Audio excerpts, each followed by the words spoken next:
अस्सलाम वालेकुम। मैं हूं डॉक्टर उस्मान और मैं हूं आपके साथ हाज़िर एक और वीडियो के ऊपर जो बिग डाटा पे रिलेटेड है। और ये एक बिगनर वीडियो है जो आपको बिग डाटा के कॉन्सेप्ट्स के बारे में बताएगी उर्दू के अंदर। और मैं जल्दी जल्दी आपको ये सारे कॉन्सेप्ट समझाऊंगा, कोशिश करूंगा कम से कम टाइम आपका लूँ और आपको अच्छे तरीके से समझा सकूँ। तो शुरू करते हैं। जो हमारे पास टॉपिक्स होंगे वो मेरे पास जो पहला टॉपिक है वो प्रॉपर्टीज़ ऑफ डाटा होगा। बिग डाटा की क्या क्या टाइप्स हैं और क्या वीज़ हैं बिग डाटा के, और इम्पैक्ट ऑफ बिग डाटा जो है उसको हम पढ़ेंगे। तो ये बिगनर वीडियो होगी। इसके बाद जो नेक्स्ट वीडियो आएगी उसके अंदर हम डिफरेंट टूल्स जो बिग डाटा के हैं उसके ऊपर भी काम करेंगे। तो पहले हम ये पढ़ लेते हैं कि क्या ज़रूरत हमें बिग डाटा की पड़ गई है। तो जैसा कि आपको पता है कि बाय द टाइम जो जो टेक्नोलॉजी इंक्रीज़ हो रही है हमारे पास कहीं ना कहीं हमें डाटा स्टोर करना पड़ता है। हम यूट्यूब के ऊपर वीडियोस भी अपलोड करते हैं, हम फेसबुक पे भी वीडियोस अपलोड करते हैं, हम स्टेटस अपडेट करते हैं, पिक्चर्स लगाते हैं, हम अपने मोबाइल में डाटा स्टोर करते हैं। इसके अलावा जो है ऑर्गेनाइजेशन डिफरेंट जो हैं जैसे नासा होगी वो सेटेलाइट से भी डाटा आपका लेती है। इसके अलावा ऑर्गेनाइजेशन काफ़ी सारी एनालिटिक्स मार्केट के लेना होते हैं। टेलीकम्युनिकेशन कंपनियों को किस तरीके से पता चलता है कौन सा यूज़र कौन सा पैकेज यूज़ कर रहा है। तो हर चीज़ से रिलेटेड एक डाटा आपके पास अवेलेबल है। और जो डाटा है वो ज़्यादातर आपका डिजिटल टेक्नोलॉजी के ज़रिए जो है हम कैप्चर कर रहे हैं। तो ये जो डाटा है ये एक छोटी सी अमाउंट नहीं बनती है, ग्रेटर अमाउंट ऑफ डाटा बनता है। तो ये डाटा बाय द टाइम जितने यूज़र्स हैं उतना ही डाटा आपका इंक्रीज़ करता जाता है, लाइक पीटाबाइट्स, कॉन्टिन्यूस पीटाबाइट्स। तो जब आपका डाटा एक हद से गुजर जाता है तो उसे हम कहते हैं बिग डाटा। तो बिग डाटा की काफ़ी सारी और भी डेफिनेशन है मेरे पास। जैसे बिग डाटा को नॉर्मल जो है गार्टनर ऑर्गेनाइजेशन कहती है कि अगर आपका डाटा हाई वॉल्यूम का हो, हाई वेलोसिटी हो या उसकी हाई वैरायटी हो और वो कॉस्ट इफेक्टिव मेथड के थ्रू आपके साथ अवेलेबल हो और जो आपको इंसाइट्स भी कंज्यूमर की दे रहा हो और आपके पास वो अवेलेबल भी हर टाइम हो, तो ऐसा डाटा जो है वो बिग डाटा कहलाता है। इसी तरीके से अर्नेस्ट एंड यंग आपको ये कहता है कि अगर जो है डायनामिक डाटा हो आपके पास लार्ज हो और बहुत ही ग्रेटर अमाउंट ऑफ डाटा हो, लाइक पीटाबाइट्स, क्वांटिलियन बाइट्स के अंदर जो लोग क्रिएट कर रहे हो या मशीन्स बना रही हैं और टूल्स बना रहे हैं, तो वो भी डाटा बिग डाटा कहलाता है। जैसा कि आप फेसबुक पे वीडियोस अपलोड कर रहे हैं तो आपकी तरह काफ़ी सारे और भी लोग अपडेट कर रहे होंगे। इस तरीके से ट्विटर के ऊपर आप ट्वीट्स करते हैं तो और भी काफ़ी सारे लोग ट्वीट्स कर रहे होंगे। तो ये जितना भी डाटा बनता है ये सारा एक जगह के ऊपर एक जगह पे जाके जमा होता रहता है और वो जब आप दोबारा देखना चाहते हैं तो आपको फ़ौरन अवेलेबल हो जाता है। तो ऐसा कैसे होता है? दैट इज़ थ्रू डिफरेंट जो आपके पास डिफरेंट टूल्स या डिफरेंट मशीन्स अवेलेबल हैं जो हर टाइम उसे कंप्यूट कर रही होती हैं या प्रोसेस कर रही होती हैं। और एक और जो मेरे पास डेफिनेशन बनती है वो लीसा ऑथर है फोर्ब्स की, वो ये कहती है कि जो आपका डाटा ट्रेडिशनल सोर्स है या नॉर्मल ब्लूटूथ से ट्रांसफ़र हो या इंटरनेट के थ्रू ट्रांसफ़र हो या डिजिटल सोर्सेज के थ्रू ट्रांसफ़र हो, जैसे कंप्यूटर ट्रांसफ़र हो या ऑनलाइन जनरेट हो रहा हो, आपके स्टेटस एक जगह पे कलेक्ट हो रहे हो या आपके पास डाटा जनरेट हो रहा हो, यूट्यूब की वीडियोस होगी, जैसे ऑर्गेनाइजेशन के अंदर या ऑर्गेनाइजेशन के बाहर किसी बंदे ने किया, किसी कंप्यूटर ने बनाया, किसी ऑर्गेनाइजेशन ने बनाई, तो वो ऐसा डाटा ऑल द टाइम आपका कहलाता है बिग डाटा, जिसको हम बाद में डिस्कवरी और एनालिसिस के लिए यूज़ कर सकते हैं। तो बिग डाटा का सबसे ज़्यादा बेसिक पर्पज़ ये है और सबसे बेसिक डेफिनेशन ये बनती है, ऐसा कोई भी लार्ज अमाउंट ऑफ डाटा जो आपका एनालिसिस के लिए इस्तेमाल हो सके वो आपके पास बिग डाटा कहलाता है। तो अब हम बात करते हैं कि आपके पास 4 वीज़ ऑफ बिग डाटा के हैं। तो ये आपके पास पहले बनते हैं volume, velocity, variety and veracity. जो नॉर्मली हम बात करते हैं किसी भी जगह पे आप देखेंगे तो 3 वीज़ के बारे में बात होगी, जिसे आप कहते हैं वॉल्यूम, वेलोसिटी और वेराइटी। तो ये चारों जो हैं या तीनों आपके बिग डाटा से रिलेट होते हैं और यही चारों चीज़ें आपकी बिग डाटा को बनाती हैं। तो अगर हम वॉल्यूम की बात करें सबसे पहले, तो जैसा कि मैंने बताया आप स्टेटस अपडेट करें फेसबुक के ऊपर और भी काफ़ी सारे लोग स्टेटस अपडेट करें, तो अब ये सारे लोग स्टेटस अपडेट करें तो वो डाटा एक जगह पे जाके जमा हो रहा है। अब वो डाटा किसी ना किसी कंप्यूटर ने प्रोसेस तो करना ही है। उसके अलावा जो है वो डाटा जो कलेक्ट हो रहा है वो भी उसके लिए भी एक लास्ट स्पीड होनी चाहिए। जैसे जो ही आप स्टेटस लिखते हैं वो आपका अपडेट हो जाता है।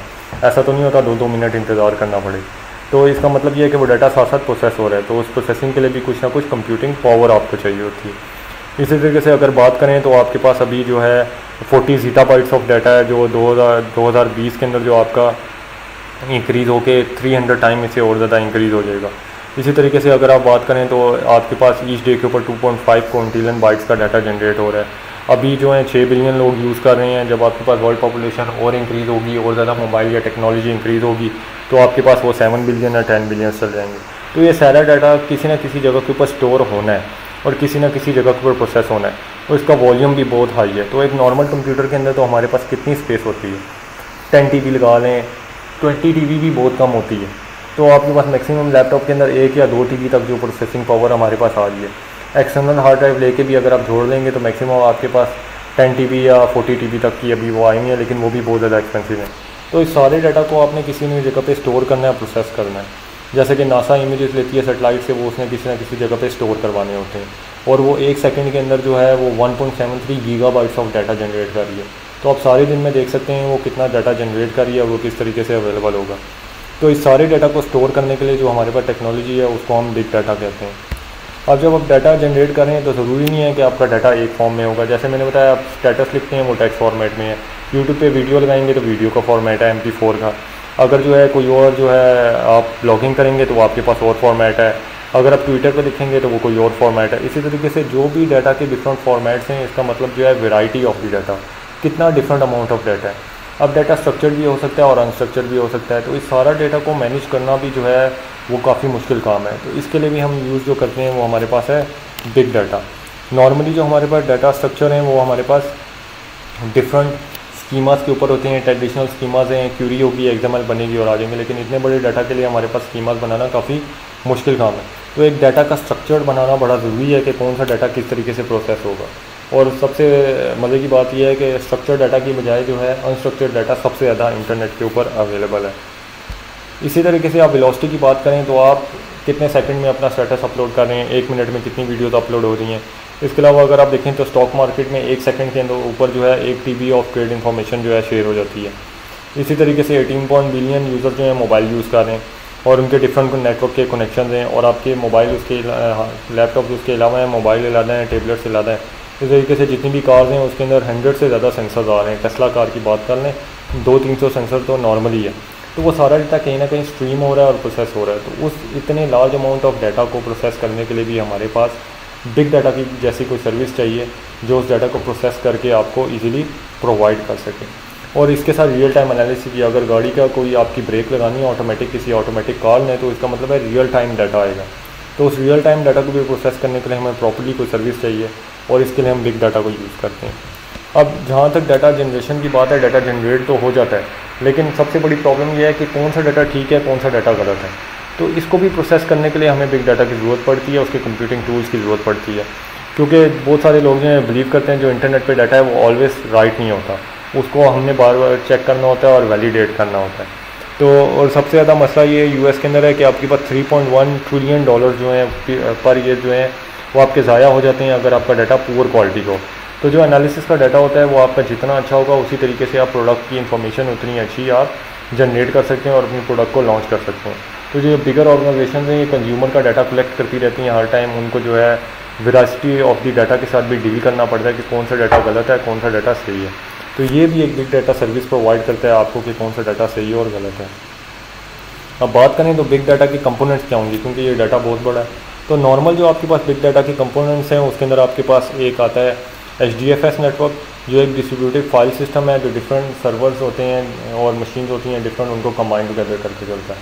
अब जैसा कि मैंने कहा कि आपको जो है डाटा की जो आपको डाटा चीप तरीके से प्रोसेस करवाना है, तो उसका यही तरीका है डिफरेंट मशीन डिफरेंट जगहों के ऊपर अवेलेबल हों और उस तरीके से वो डाटा आपको प्रोसेस करके दे देगा। अगर आप पूरा खुद एक सिस्टम बनाना चाहेंगे पीटाबाइट के डाटा के लिए तो वो तो बहुत एक्सपेंसिव होगा, कूलिंग सिस्टम अलादा होंगे और सारी चीज़ें अलादा होंगी। तो ऑर्गेनाइजेशंस क्या करती हैं, एक थर्ड पार्टी सर्विस होती है, वो ये सर्विसेज प्रोवाइड करती है, उससे बोरो कर लेती हैं और अपनी प्रोसेसिंग को एग्जीक्यूट कर लेते हैं।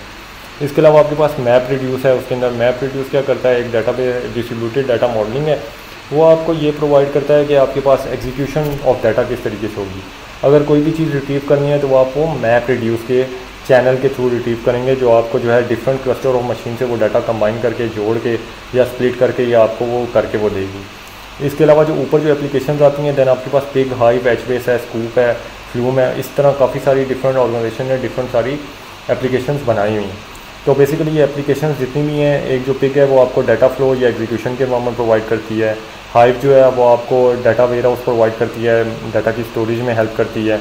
इस तरीके से जो HBase है वो आपको distributed column oriented database provide करती है, अंडरलाइंग स्टोरेज के बारे में बताती है, बैच प्रोसेसिंग करके दे देती है, मल्टीपल डाटा को आप प्रोसेस कर सकते हैं। तो ये सारी एप्लीकेशन डिफरेंट कंबाइन टुगेदर आपके एक बेसिक कंपोनेंट्स बना रहे होते हैं बिग डाटा के। इसके अलावा आपके पास यार्न भी है, मैप रिड्यूस 2 के वर्जन आ गए हैं, और भी काफ़ी सारी थर्ड पार्टी ऑर्गेनाइजेशन एप्लीकेशन बना रही हैं जो आपके basic components of big data के अंदर इंक्लूडेड होती हैं। तो आपके हर एक कंपोनेंट की एक डिफरेंट फंक्शनैलिटी है जो हम आगे फर्दर भी डिटेल्स में पढ़ेंगे एडवांस वीडियोस के अंदर। तो यहाँ तक जो थी ये आपके बेसिक कंपोनेंट्स में थी। अब आप ये सोच रहे होंगे कि क्यों ज़रूरत है, कौन ऑर्गेनाइजेशन यूज़ करती होगी बिग डाटा। तो आपको मैं ये बता दूं कि डिफरेंट ऑर्गेनाइजेशन जिन्होंने डाटा के डिसीजन लेने होते हैं वो अपने कस्टमर्स को एनालिटिक डाटा प्रोवाइड करते हैं, वो आपके पास आता है बिग डाटा के थ्रू। इसके अलावा जो है कुछ बहुत सारे सॉफ्टवेयर हार्डवेयर वेंडर हैं जो डाटा एनालिटिक्स के टूल्स प्रोवाइड करते हैं। अगर आपने ये देखना है कि गूगल में अगर आप सर्च करें और फ़ौरन लिखा आ जाता है तो किसी एक सर्विस के थ्रू है, कोई बैकएंड के ऊपर एल्गोरिथम है तो वो किस तरीके से हो रहा है, वो भी एक सर्विस है। वो एक सॉफ्टवेयर हार्डवेयर वेंडर होंगे जिनके कंप्यूटर पे वो इंडेक्स डाटा स्टोर होगा, वहाँ से रिट्रीव होकर आएगा। तो ये सारा भी आपका बिग डाटा से रिलेटेड है। इसके अलावा आपके पास कुछ इनसाइट प्रोवाइडर्स होते हैं, कुछ ऑर्गेनाइजेशन कंसल्टेंसी प्रोवाइड कर रही हैं, कुछ डाटा जनरेट कर रही हैं और वो सेल कर रही हैं ताकि लोग उसके थ्रू एनालिसिस परफॉर्म कर सकें। इसके अलावा रिसर्च सेंटर और गवर्नमेंट एजेंसीज हर टाइम जो है डाटा एनालिटिक्स कर रहे होते हैं कि कौन सा डाटा ट्रैफिक से जा रहा है, और लोगों ने अपनी डिफरेंट कंट्रीज़ ने अपने सर्वर भी सेव कर लेते हैं, तो उसके लिए कॉन्स्टेंट आपको मॉनिटरिंग चाहिए। मॉनिटरिंग के लिए बिग डाटा को आपने प्रोसेस करना है। तो हर ऑर्गेनाइजेशन का एक अपना रोल है। और मैं आपको ये भी बता दूं कि ये जो यहाँ पे इतनी डिफरेंट ऑर्गेनाइजेशन मैंने आपको दिखाई हैं, इसमें हर ऑर्गेनाइजेशन का एक अपना रोल है। जैसे एनालिसिस प्रोवाइड करने वाली वोडाफोन है, HP है, वाईवा है, स्पाइडर है। सॉफ्टवेयर हाउस वेंडर के सैप हैं, IBM, माइक्रोसॉफ्ट हैं, ओरेकल है, इंटेल है। इनसाइट वाले आपके पास और डिफरेंट हैं, रिसर्च एंड डेवलपमेंट के और डिफरेंट हैं, डाटा जनरेट के और डिफरेंट हैं, और कंसल्टेंसीज के और डिफरेंट है। तो हर ऑर्गेनाइजेशन का एक अपना रोल है, वो उसी तरीके से काम करती है और आपको बिग डाटा की सर्विसेज प्रोवाइड कर रही होती है। तो आपको, और ये 2013 का मेरे पास एनालिसिस है, 2017 के एनालिसिस के मुताबिक इससे भी ज़्यादा, बहुत ज़्यादा ऑर्गेनाइजेशन जो हैं वो ऑलरेडी बिग डाटा की सर्विसेज को यूज़ कर रही हैं और प्रोवाइड कर रही हैं। और आजकल सबसे ज़्यादा जो बिज़नेस चल रहा है वो बिग डाटा की बिज़नेस चल रहा है। या तो आप एनालिटिक कंज्यूमर बन जाएँ तो आप लोगों से सर्विस लेते रहेंगे और देते रहेंगे, या आप हार्डवेयर वेंडर बन जाओ, या इनसाइट प्रोवाइडर बन जाओ, या कंसल्टेंसी में चले जाओ, डाटा जनरेशन में चले जाओ। तो ये डिपेंड करता है आपकी डिफरेंट ऑर्गेनाइजेशन के ऊपर। तो बताने का मकसद ये था कि ये बिग डाटा जो है बहुत पहले का यूज़ हो रहा है, 2005 से यूज़ हो रहा है, तो ये नई चीज़ नहीं है। लेकिन अभी भी काफ़ी सारी कंट्रीज़ के अंदर ये कॉन्सेप्ट जो है बहुत बैकग्राउंड में चल रहा है, बिकॉज हमारे पास वो फंक्शनैलिटीज़ या रिसोर्सेज अवेलेबल नहीं है कि हम इसे प्रोसेस कर सकें। लेकिन बाय द टाइम, कुछ टाइम तक ये इन थर्ड वर्ल्ड कंट्रीज़ के अंदर भी आ जाएगा और आप इजीली इसे यूज़ कर सकेंगे और आप पढ़ सकेंगे। तो ये वीडियो थी मेरी यहीं तक। अगर ये आप पसंद करते हैं और आपको आती है तो ज़रूर मेरा चैनल विज़िट कीजिएगा और लाइक कीजिएगा। अगर कोई भी कंसेप्ट उर्दू या इंग्लिश में समझना है तो आप मेरे यूट्यूब चैनल पे जा सकते हैं और कमेंट भी कर सकते हैं और मुझे ईमेल भी कर सकते हैं, और मैं पूरी कोशिश करूँगा कि वो कंसेप्ट मैं आपके लिए बना सकूँ। अभी मैं आगे आपको कुछ स्लाइड्स दिखाऊँगा जो हमारे पास जो हमने ट्रेनिंग सर्टिफिकेट इशू करना शुरू किए हैं डिफरेंट ट्रेनिंग वीडियोज़ के। तो वो स्टेप्स अगर आप फॉलो करें तो आपको इस वीडियो से रिलेटेड ट्रेनिंग सर्टिफिकेट भी मिल सकता है। सबसे पहले तो आपके पास आपने जो अर्न करने का तरीका है कि आपने जो स्टेप फॉलो करने हैं वो गिवन है। चैनल पे जाएं, कोई भी ट्रेनिंग वीडियो अवेलेबल है उससे रिलेटेड आप पूरी ट्रेनिंग वीडियो को पढ़ें। उसके अलावा जो है अपना training topic, name, qualification, address, contact number और उसके साथ 1000 वर्ड का ऐसे और एक प्रेजेंटेशन की स्लाइड आपने इस एड्रेस पे भेजनी है। जब आप वो भेज देंगे तो हम आपको उसको रिव्यू करके बताएंगे वो प्लेजरिज्म फ्री है या नहीं। जो टोटल कॉस्ट है 500 PKR है, $5 फॉर इंटरनेशनल है। इसके अलावा हार्ड कॉपी भी मिलेगी आपको और जो सॉफ्ट कॉपी भी मिलेगी, और सर्टिफिकेट जो है वो इस किस्म का दिखेगा, और इसके अलावा काफ़ी सारे और टेक्सचर और डिज़ाइन भी होंगे। तो क्या सोच रहे हैं आप, फ़ौरन जाइए हमारी वेबसाइट पे और हमारी वीडियो को लाइक करें।